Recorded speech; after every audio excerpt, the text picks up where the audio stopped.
دیکھتا ہوں کہ عقائد درست، نمازوں کے پابند، فرائض کے پابند، معاشرہ بالکل بگڑا ہوا، گھر کی زندگی بالکل اسلام سے مختلف،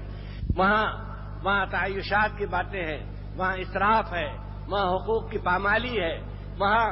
بے محل خرچ کرنا ہے، وہاں ذوی الحقوق کے حقوق کو نظر انداز کرنا ہے، اور کچھ نہیں تو وہاں تفریحات کا سامان ہے، وہاں ویڈیو ہے، وہاں گانے ہو رہے ہیں، وہاں دن رات ٹی وی کا مشغلہ ہے۔ ہماری گھر کی زندگی یہ، مسجد میں ہم مسلمان پورے، کوئی کچھ نہیں کہہ سکتا، لیکن مسلمان صرف مسجد میں نہیں ہوتا، مسلمان تو روئے زمین کے کسی چپے پر ہو، بر و بحر میں ہو، اگر کبھی خدا